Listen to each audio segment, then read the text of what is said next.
una alegría muy, pero muy grande llegar una vez más a sus hogares. Nos sentimos felices. Hay mucho, pero mucho gozo en nuestros corazones porque podemos darle a la trompeta el sonido certero. Alabamos y glorificamos el maravilloso nombre de nuestro Creador, porque nos está dando una hermosa oportunidad de predicar la palabra del Señor. Qué hermoso privilegio.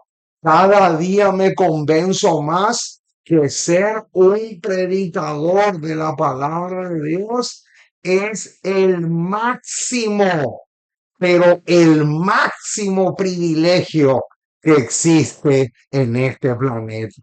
No creo que exista otro privilegio más grande que eso. Así que nos sentimos felices. Hoy tenemos una programación más en este su canal donde usted puede dejar la lechita que se le da a los bebés y alimentarse con alimento sólido.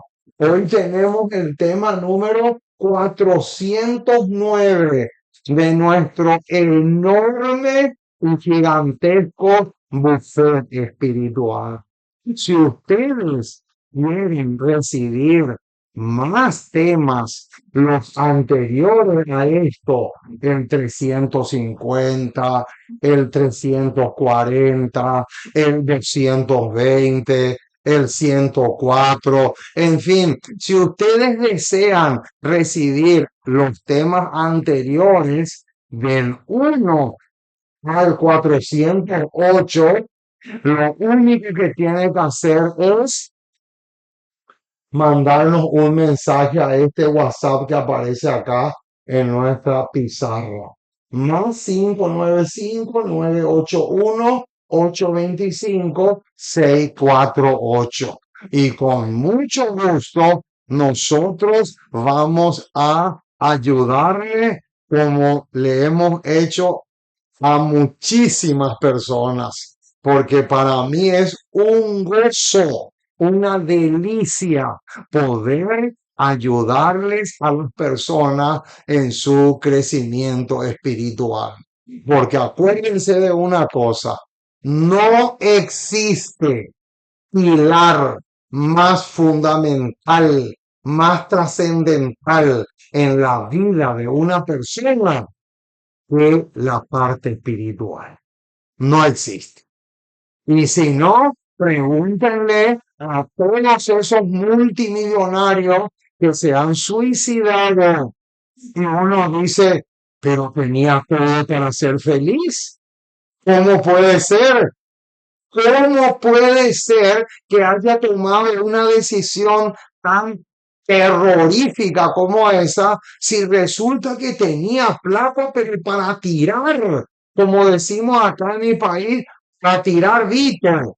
Hermano, eso es una clara evidencia que la parte espiritual vale mucho, pero mucho más que la parte económica o la parte sentimental. Oh, mis amados, qué tremendo. Y así, y ese no es el único ejemplo que podríamos poner. Hay muchísimos otros ejemplos más también que sirven para que podamos realmente entender que la parte espiritual es lo más importante en esta vida. Muy bien, vamos entonces a mirarle a nuestra pizarra, porque acá tenemos el título del tema que vamos a desarrollar en esta ocasión, siguiendo el hilo de la parábola de las 10 vírgenes. Este es el tema número 10. Y yo pensaba que con este tema terminaba la serie. Pero después me di cuenta que el versículo 12 de Mateo 25, de ese versículo 12 se desprende un sermón entero.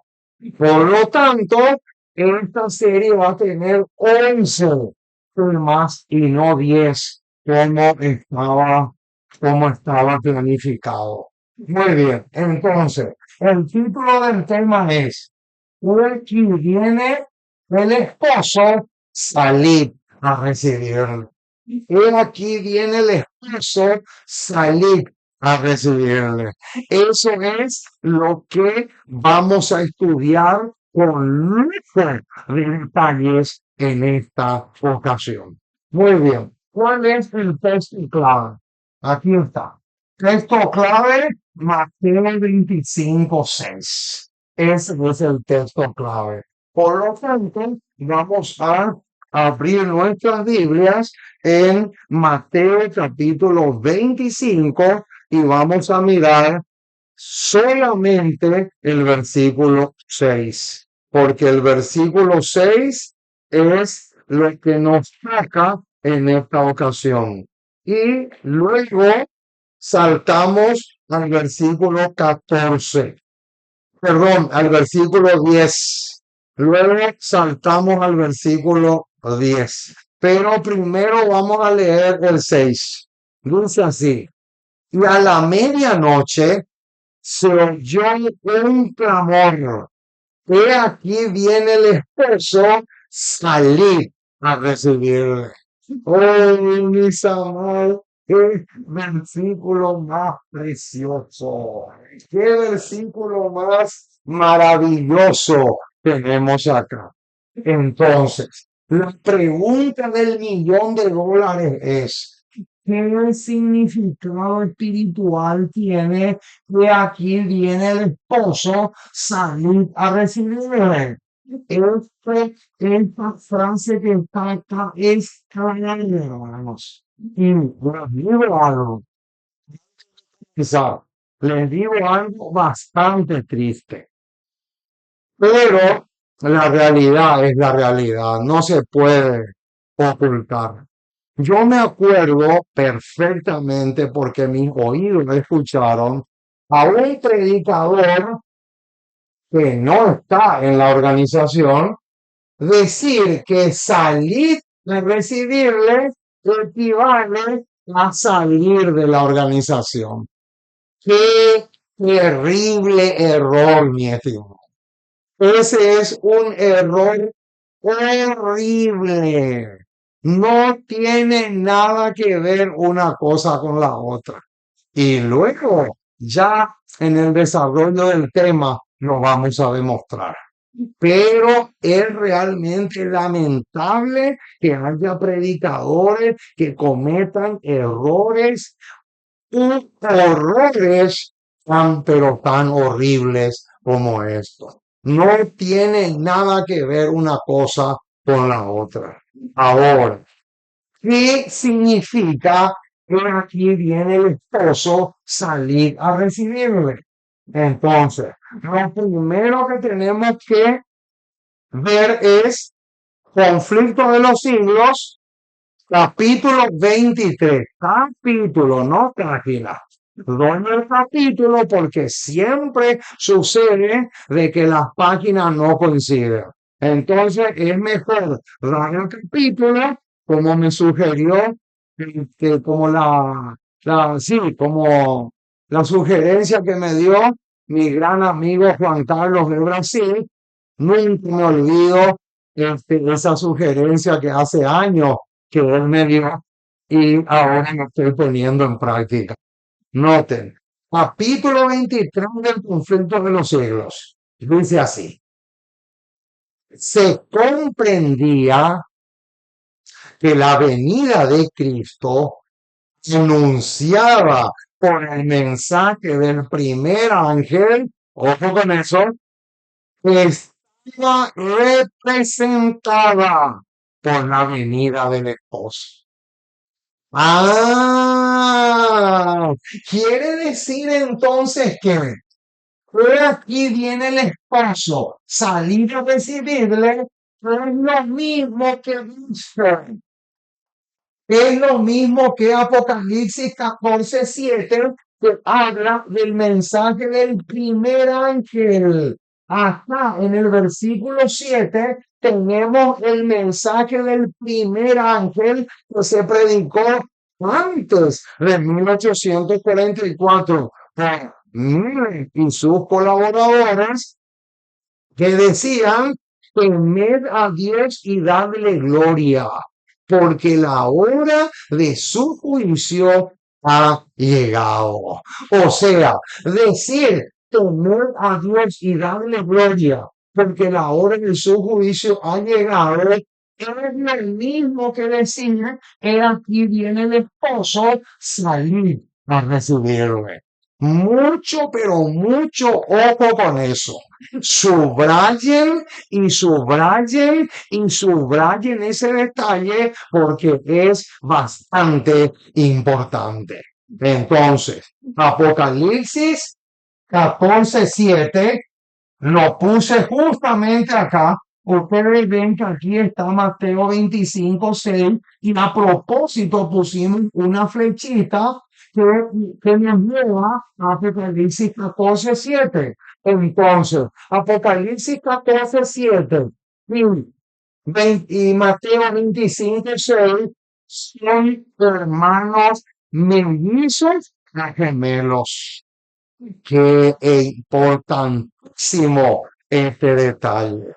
Ahora, ¿sabían ustedes que la proclamación, he aquí viene el esposo, es lo mismo que hacer una separación entre el trigo y la cizaña? Ah, es otro detalle interesante. Noten, ya tenemos, acá tenemos uno. O sea, que aquí viene el esposo, es lo mismo que elfo. Eso es el por un lado. Pero en otro lado, acá tenemos otra equivalencia. Noten, he aquí viene el esposo, es igual. Noten, es igual a el mensaje del primer ángel. Y aquí viene el esposo, es igual también a separación entre trigo y cizaña. ¿Por qué? Porque cuando comenzó a separarse el trigo de la cizaña, justamente cuando comienza el juicio investigador. Esa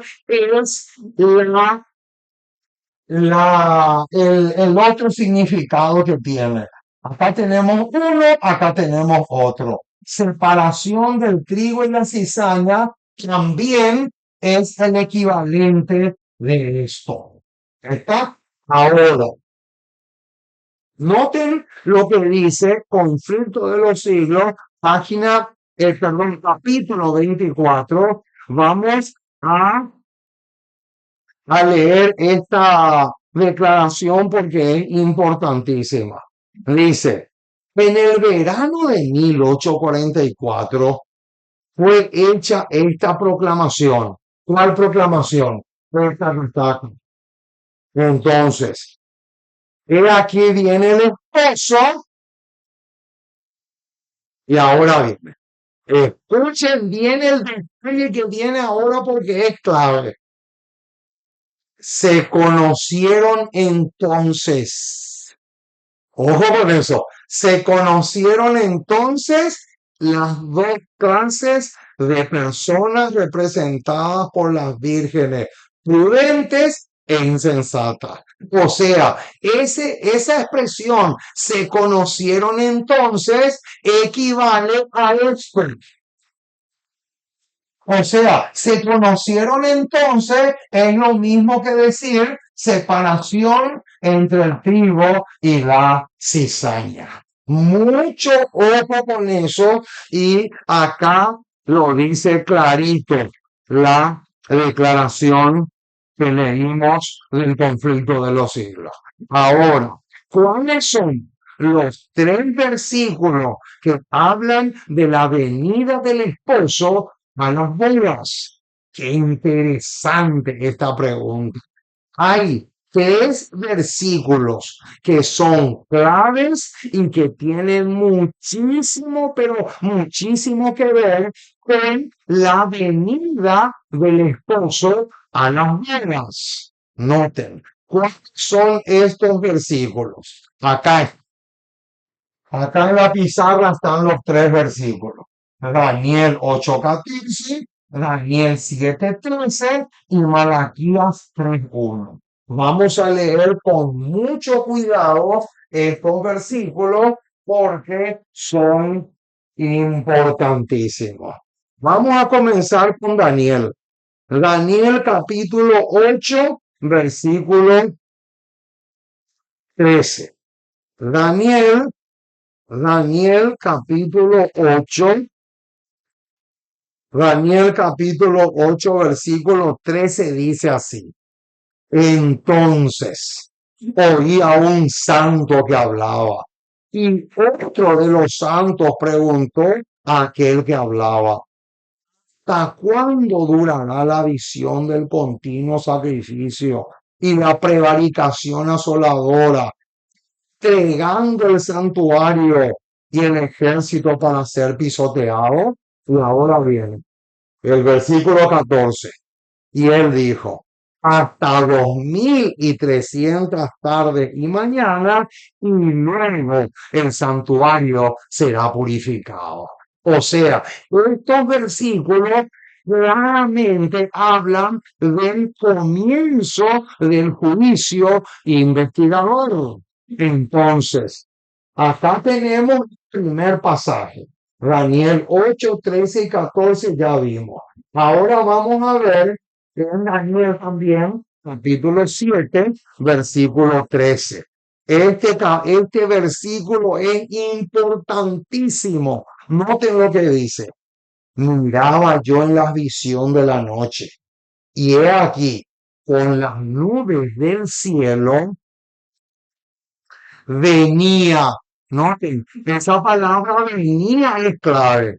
Venía uno como un hijo de hombre que vino hasta el anciano de días y le hicieron acercarse delante de él. O sea, este versículo 13 de Daniel 7 también tiene mucho que ver con las bodas porque habla justamente del comienzo del juicio investigador. Entonces, y también tenemos Malaquías 3:1. Vamos a ver qué encontramos acá. Malaquías capítulo 3, versículo 1, es otro pasaje que tiene que ver con esto. Dice así, he aquí yo envío mi mensajero, el cual preparará el camino delante de mí. Y vendrá, noten, otra vez la palabra vendrá a venir. Y vendrá súbitamente en su templo el Señor a quien vosotros buscáis. Y el ángel del pacto a quien deseáis vosotros. O sea, acá tenemos los tres pasajes que tienen que ver con el, la venida del esposo a las bodas. Ahora, a lo que ya vimos, tenemos que agregarle un condimento precioso. Y es una cita que se encuentra en el conflicto de los siglos, capítulo 24, y dice así. La venida de Cristo como nuestro sumo sacerdote al lugar santísimo para la purificación del santuario. La venida del Hijo del Hombre al anciano de días, que es Daniel 7, y la venida del Señor a su templo, predicha por Malaquías, el texto que recién leímos, son descripciones del mismo evento. Ahí está. Noten, o sea, aquí la señora White claramente dice que Malaquías 3:1, Daniel 7:13 y Daniel 8:14 son eventos similares, idénticos. Son eventos que tienen que ver con lo mismo. Entonces, dice, y noten cómo termina la cita. Representado también, noten, representado también por la venida del esposo a las bodas. Ah, quiere decir entonces que estos tres versículos que aparecen acá tienen que ver con la boda del Cordero.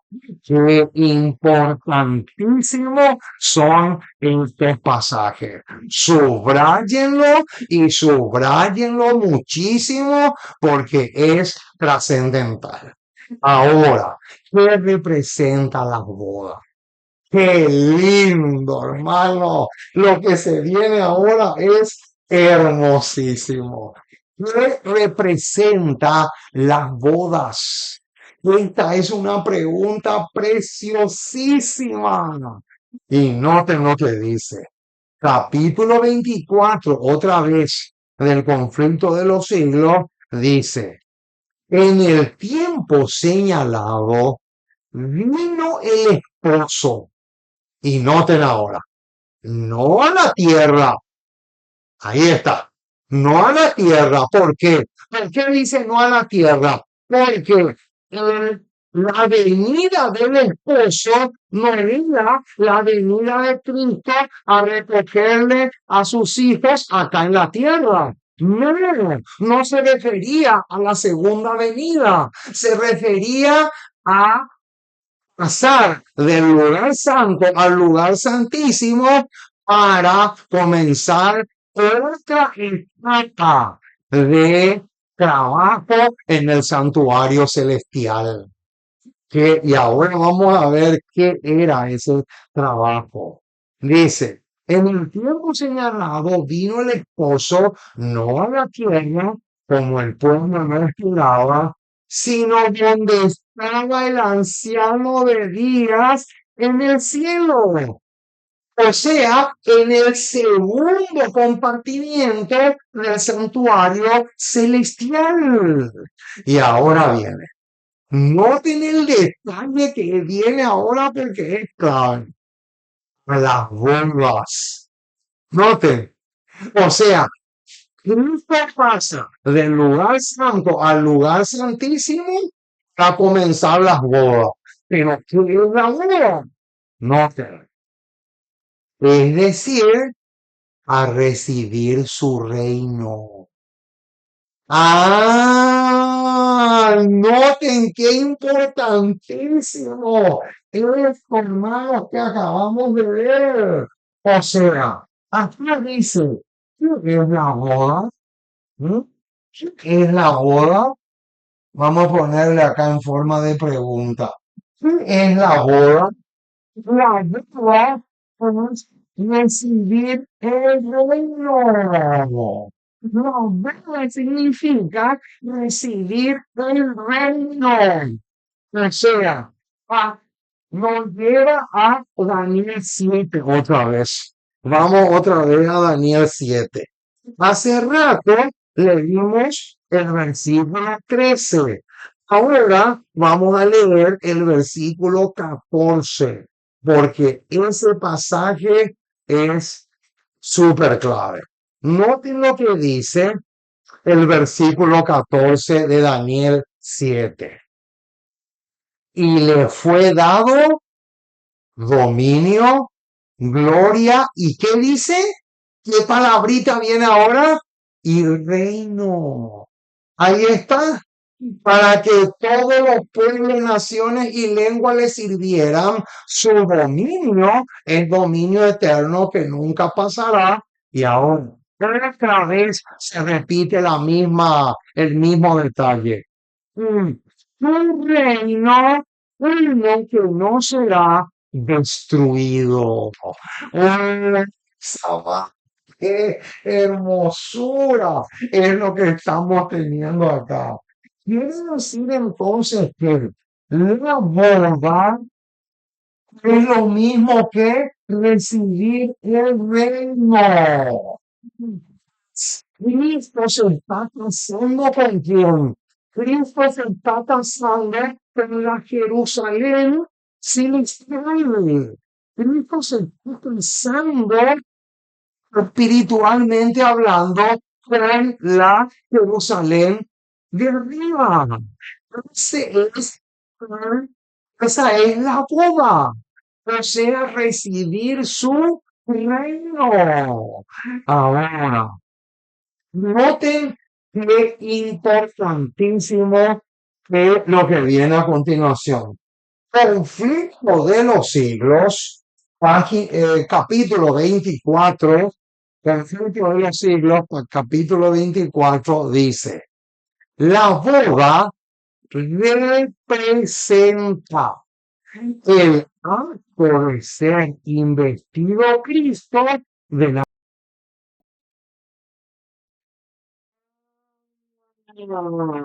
¿Qué significa la boda? La boda representa el acto de ser investido. ¿Cristo de qué? ¿De la dignidad de qué? De la dignidad de rey.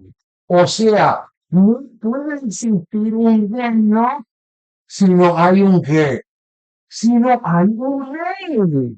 No puede existir un reino si no hay un rey. Entonces, partir del 29 de octubre de 1844, Cristo recibe el reino, o sea, se convierte en rey. Qué importantísimo es ese detalle. Ahora, ¿qué significa que entraron con él a las bodas? Mucho ojo. Y aún sí tenemos que leer el versículo 10 de Mateo 25. Mateo 25, ya habíamos leído al comenzar el 6. Ahora nos toca leer el 10. El 10 es clave. Noten lo que dice. Pero mientras ellas iban a comprar, vino el esposo. Y la que estaban preparadas entraron con él a las bodas. ¿Qué dice? La que estaban qué? La que estaban preparadas, o sea, las representadas por las 5 vírgenes prudentes. Esas entraron con él a las bodas y se cerró la puerta. ¡Qué espectáculo, hermano! Este versículo. Este versículo es una belleza. Ahora, ¿qué significa? ¿Qué significa que entraron con él a las bodas? Esto es importantísimo. Noten lo que dice capítulo 24 otra vez del conflicto de los siglos. Dice así, no iban a asistir en persona a las bodas. Noten, no iban a viajar desde la tierra hasta el cielo, no podían agarrar un cohete espacial y viajar desde la tierra hasta el cielo. Eso sería completamente imposible. No, entonces, ¿qué significa entraron con él a las bodas? Acá viene. No iban a asistir en persona a las bodas, ya que éstas se verificarían en el cielo, mientras que ellas están en la tierra. Ahí está. O sea, era imposible viajar hasta allá. Pero ahora viene un detalle clave, súper clave, mis amados. Y subrayen a muerte este detalle. Pero deben comprender su obra. Ahí está. Noten, deben comprender su obra. Repitamos, hermanos, esto porque esto va a salir en el examen. Esto va a salir en el examen y después no se enojen si les pongo un cero en el examen. No, hermano. ¿Qué significa entraron con él a las bodas? Entraron con él a las bodas significa comprendieron su obra, comprendieron lo que él estaba haciendo en el segundo departamento del santuario celestial. Comprendieron, entendieron su obra.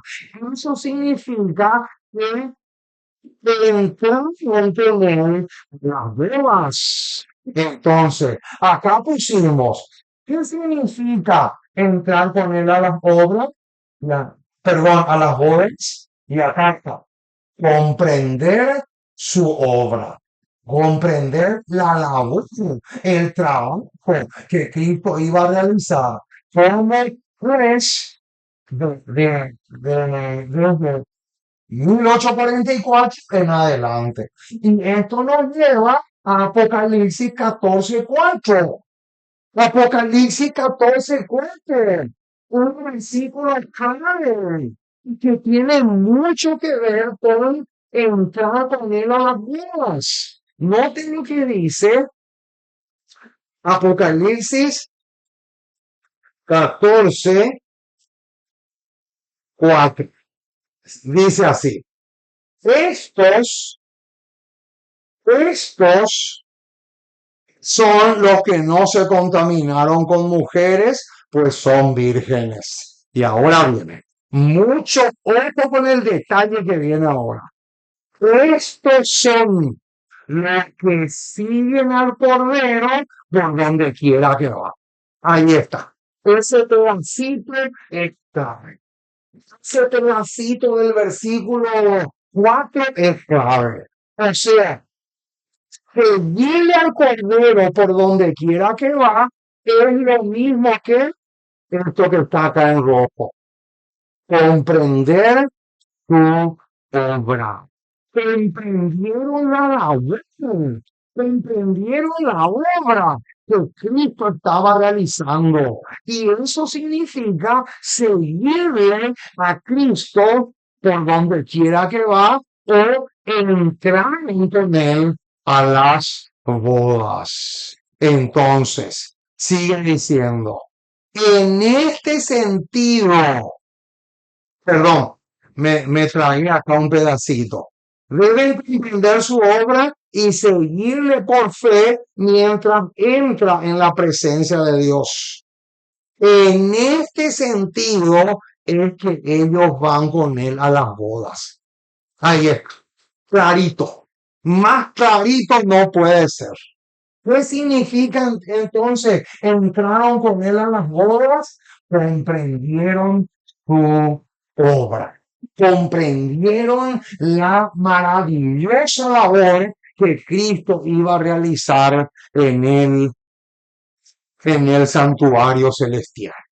Ahora, en esta obra, ¿quién es la esposa de Cristo? Qué interesante, hermano. Esto es interesantísimo. ¿Saben por qué? Porque hay miles y miles de cristianos, y cuando digo cristianos ya les pongo a todos en la misma bolsa, que creen que la iglesia es la esposa del Cordero. Ahora, noten lo que dice Apocalipsis 21:9. Noten lo que encontramos acá. Apocalipsis 21:9 va a responder esta pregunta de quién es la esposa en esta boda. Apocalipsis 21:9.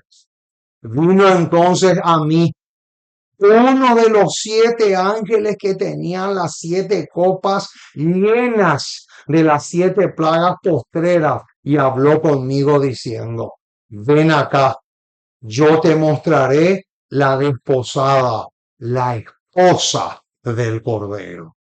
Noten, versículo 10. Y me llevó en el espíritu a un monte grande y alto y me mostró la gran ciudad santa de Jerusalén que descendía del cielo de Dios. Y ahí empieza a describir. O sea, en otras palabras, mi estimado hermano, la esposa del Cordero, acá está, noten, la pregunta está en rojo, ¿quién es la esposa? Y la respuesta es la Jerusalén de arriba. Según Apocalipsis 21:9 y 10. El pasaje que recién acabamos de leer. Apocalipsis 21:9 y 10 dice que la Jerusalén de arriba, la Jerusalén celestial, es la esposa de Cristo. Cristo se casa con la Jerusalén celestial, o sea, recibe el reino. Noten que casarse, cuando usamos la palabra boda o la palabra casarse con, estamos hablando de recibir el reino. O sea, la palabra boda o casarse con equivale a esto. Y a esto equivale a que Él va a ser el rey y la Jerusalén celestial va a ser su reino. Clarito, pero clarito está Apocalipsis 21:9 y 10. Pero ahora viene un entendimiento especial. Ahora nos vamos a encontrar con una belleza de bellezas, ricura de ricura, hermosura de hermosura. Noten lo que dice, hermano, esta declaración es espectacular. Conflicto de los siglos, otra vez, página 24. Dice, la ciudad santa, la nueva Jerusalén, se llama la esposa del Cordero. Ojo, noten, lo está diciendo el conflicto de los siglos clarito. Salta pues a la vista que la esposa representa la ciudad santa. Noten, hermano, más claro que esto ya es imposible.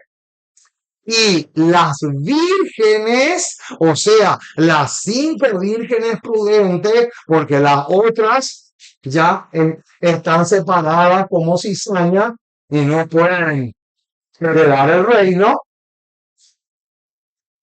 Y las vírgenes que van con él representan a la iglesia. Noten cómo acá se hace una clara distinción entre lo que es la esposa y lo que son las vírgenes prudentes. Sigue diciendo. En el Apocalipsis, el pueblo de Dios lo constituyen los invitados a las bodas. ¿Cómo? ¿Quiénes son el pueblo de Dios? El pueblo de Dios son los invitados a la boda, o sea, las 5 vírgenes prudentes. Y ahora viene. El detalle que viene ahora hay que subrayarlo a muerte y acuérdense que va a salir en el examen. Si son los invitados, no pueden representar también a la esposa. Ah, Quiere decir entonces que la Jerusalén de arriba es la esposa, pero las vírgenes, vamos a poner acá, las vírgenes son ¿qué? Son los invitados. Invitados. Ahí está. No quedó muy bien, pero se entiende. Las vírgenes están representadas por los invitados a las bodas. Pero si son los invitados, no pueden ser las esposas. ¿Se dan cuenta, hermano, cómo hay una clara distinción entre las dos cosas? Una cosa es esposa y otra cosa es invitar a las bodas. Eh, Muy bien. Ahora, ¿con qué versículo demostramos que cuando viene Cristo en su segunda venida, ya terminó la boda? Ya se casó todo ya. Ya recibió el reino. ¿En qué parte de la Biblia dice eso? Vamos a buscar. Lucas. Lucas capítulo 12, versículo 36. Lucas capítulo 12. Lucas capítulo 12. Lucas capítulo 12, versículo 36. Vamos a leer el 35 también para agarrar un poco de contexto. Noten lo que dice. Estén ceñidos vuestros lomos y vuestras lámparas encendidas. Noten, esa expresión, lámparas encendidas, nos lleva a lo que ya vimos en el tema anterior acerca de las 5 vírgenes prudentes que tenían, que alumbraban el camino, o sea, se convertían en luminarias para el mundo. Eso implica la expresión lámpara encendida. Ahora, la clave mayúscula está en el versículo 36. Dice, y vosotros sed semejantes a hombres que aguardan a que su señor regrese de las bodas. Noten, para que cuando llegue y llame, le abran enseguida. Ah, este pasaje es clave. Quiere decir entonces que Lucas 12:36 claramente dice que nosotros tenemos que ser, o sea, nosotros cuando dice ser semejantes a hombres, esa palabra hombres ahí equivale a las 5 vírgenes prudentes representadas por la iglesia que están aquí esperándole a su Señor viniendo en gloria. Entonces, claramente estamos demostrando acá que cuando Cristo viene en su segunda venida es porque ya terminó el juicio y Él recibió el reino. Clarito, pero clarito parece acá, mi estimado. Ahora, ¿a qué poeta se refiere el versículo 10? Oh, mis amados, qué tremendo lo que se viene ahora. Antes de responder esta pregunta, quiero una vez más hacerle pasar vergüenza a una gambeta. ¿Saben por qué, hermanos? Yo quería llorar, pero llorar sin que nadie me consuele, porque yo le escuché decir a Gambetta que la puerta que se cierra en el versículo 10 es la puerta del fin del tiempo de gracia. Y no puede ser. No puede ser. Se equivoca, pero grande, al decir una barbaridad como esa. No puede ser esa la puerta. ¿Saben por qué? Porque la puerta del versículo 10 de Mateo 25 es la puerta que se cerró del lugar santo y para que Cristo pase al lugar santísimo. Y a esa puerta se refiere. ¿Por qué? Porque el 22 de octubre de 1844 se cierra la puerta del lugar santo y se abre la puerta que da al lugar santísimo. ¿Por qué? Porque ahí tenía que ser la boca. En el lugar santísimo es que Cristo recibe el reino. Por lo tanto, no puede ser jamás la puerta de Apocalipsis 22:11, que dice, el que es inmundo siga siendo inmundo, el que es santo santifíquese todavía. No puede ser jamás. Es completamente absurdo y ridículo. No puede ser nunca el cierre de la gracia. No puede ser. Ahora, hubo acá una declaración que está sacado del capítulo 25, siempre capítulo y no página, por lo que ya sabemos.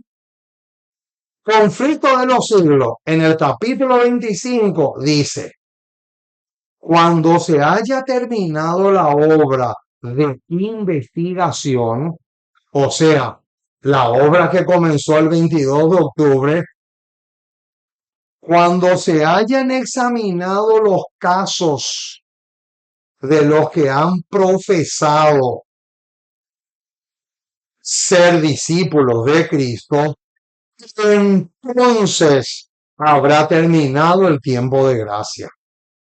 Así que las palabras, y ahora va a citar el versículo 10 de Mateo 25, y va a decir, las palabras del versículo 10 de Mateo 25 nos conducen, ojo con el detalle que viene ahora, a través del ministerio final del Salvador. ¿Y cuál fue el ministerio final del Salvador? Desde 1844 en adelante. O sea, ahora, en este momento, Cristo se está casando. Ahora, en este momento, es que se está realizando la boda. Y la boda va a terminar cuando termine la gracia. Ahí se termina el matrimonio del Cordero. Hasta el momento en que quedará terminada la obra de la salvación. Ahí está. Clarito, no, más claro no puede ser, hermano. Demasiado claro está la cosa acá. Ahora, ¿qué, qué otros detalles tenemos? A ver, ¿qué significa espiritualmente hablando salir a recibir? Acá, lo que está acá. Este pedacito, espiritualmente hablando, ¿qué significa salir a recibirle? Eso es lo que vamos a ver ahora. Esta cita está en el Conflicto de los Siglos, capítulo 23. Y dice así, se comprendía que la venida de Cristo anunciada por el mensaje del primer ángel estaba representada por la venida del esposo. Eso es lo que vimos al comienzo. O sea, decir mensaje del primer ángel es lo mismo que decir, he aquí viene el esposo. Pero, ¿qué significa este pedazo salir a recibirle? Dice, la extensa obra de reforma. Ahí está. Subrayen a muerte ese detalle. La extensa obra de reforma que produjo la proclamación de su próxima venida, respondía a la salida de las vírgenes. Ah, quiere decir entonces que salir a recibirle, noten que acá está en color negro, significa reforma. La extensa obra de reforma. Eso es lo que significa la expresión salir a recibir. Qué espectáculo lo que tenemos acá. Alabado sea el maravilloso nombre de nuestro Dios. Ahora, ¿qué representa la tardanza del esposo? Porque hay una tardanza. Por eso es que dice que cabecearon todas y se durmieron, porque como el esposo tardaba, vino el sueño. Conflicto de los siglos, capítulo 23. Dice, la tardanza del esposo representaba la expiración del plazo en que se esperaba el Señor. O sea, el contratiempo y la demora. Ah, quiere decir entonces que la, la tardanza del esposo, acá está en rojo, equivale a la demora profetizada. Oh, mis amados, qué tremendo lo que vamos a ver a continuación. Ahora, ¿a qué versículo nos lleva esto? Vamos a buscar. Habacuc, Habacuc capítulo 2.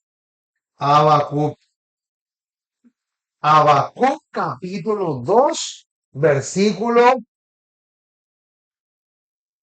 versículo 3. Habacuc capítulo 2, versículo 3. Aunque la visión tardara, aún por un tiempo, más se apresura hacia el fin y no mentirá. Note, aunque la visión tardara, aún por un tiempo, más se apresura hacia el fin y no mentirá. Aunque tardare, espéralo, porque sin duda vendrá y no verdad. Oh, mis amados, qué importantísimo este versículo.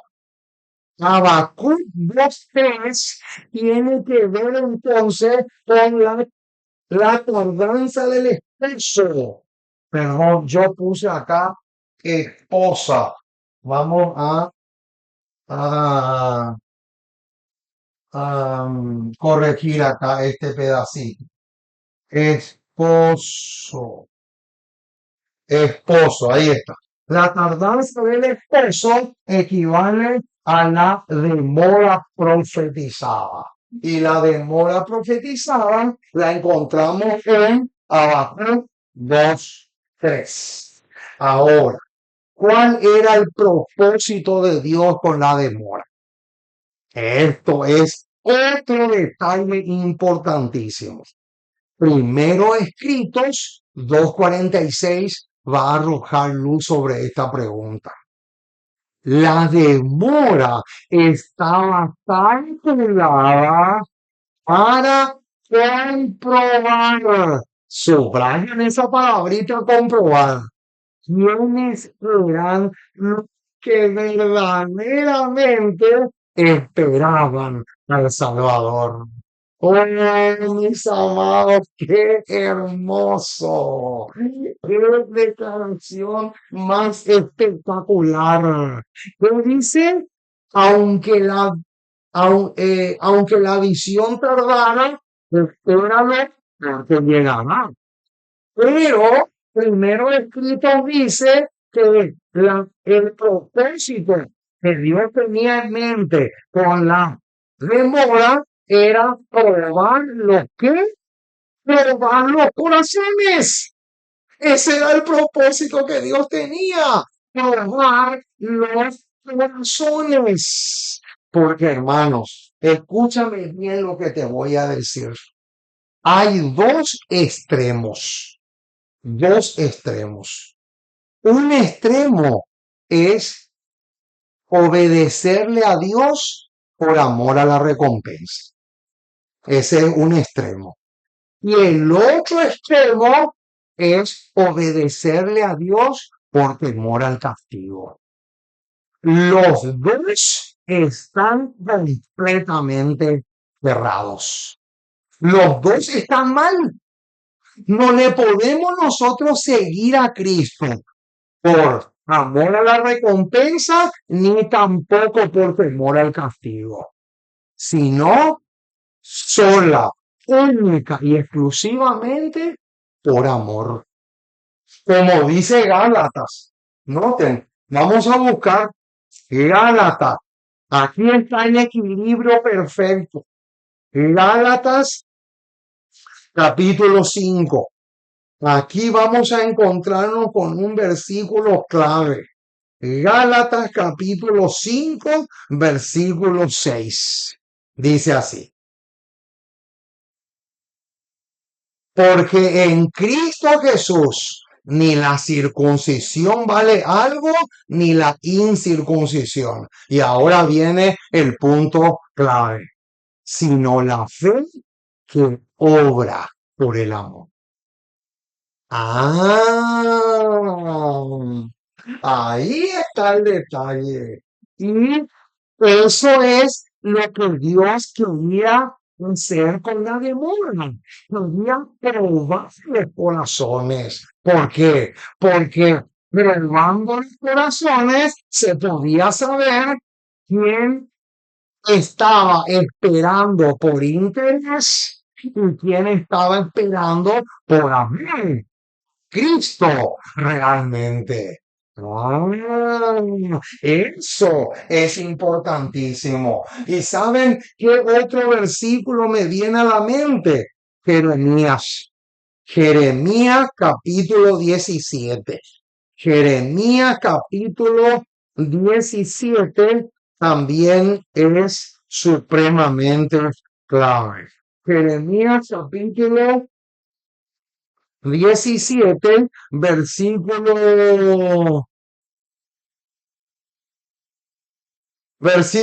10, pero vamos a leer también el 9. Noten. ¿Qué dice el 9? Noten, hermanos, tremendo este versículo. Engañoso es el corazón más que todas las cosas y perverso. ¿Quién lo conocerá? Noten, y ahora viene. El versículo 10 es clave y tiene mucho que ver con la cita de primeros escritos, página 246. O sea, tenemos que unir primero escrito 246, tenemos que entrelazar con Jeremías 17, 9 y 10, pero principalmente el 10. Noten lo que dice. Yo, Jehová, y ahora viene, que escudriño la mente, que pruebo el corazón. Ahí está. Ese pedacito que dice que pruebo el corazón es lo mismo que dice primero escrito 246. Noten, y ahora viene, para dar a cada uno según su camino, según el fruto de sus obras. Ah, noten qué interesantísimo. Y también me viene a la mente ahora el Salmo 11. Acá está. El Salmo 11, versículo 5. La primera parte solamente del 5. Jehová prueba al justo. Ahí está. O sea que la demora profetizada tenía el propósito de probar los corazones. Ahí está. Muy bien. Hasta aquí entonces llegamos, mis estimados hermanos, porque después me queda un tema más para terminar esta serie. Y es el versículo 12 de Mateo 25. Mateo 25 12 va a ser el próximo programa. Mateo 25 12 11 y 12. 11 y 12 va a ser el próximo programa. Así que no se pueden perder, porque vamos a sacarle el juego al versículo 11 y 12 de Mateo 25. Así que es un gozo enorme para mí poder compartir con ustedes estos temas pero tan cruciales. Que Dios te bendiga rica y abundantemente. Y no te olvides, si quieres ponerte en contacto con nosotros, con mucho gusto, con mil amores, estamos para ayudarte en tu crecimiento espiritual. Tenemos bastante alimento nutritivo a enviarte. Y lo hacemos con todo el cariño que Cristo pone en nuestros corazones. Que Dios te bendiga, te fortalezca muchísimo y puedas realmente crecer en el conocimiento de la palabra de Dios. Y no te olvides que si este tema fue de bendición para ti, no te olvides de compartir con otros de tal manera que otras personas también se puedan beneficiar, así como tú te estás beneficiando. Que Dios te bendiga hoy y siempre.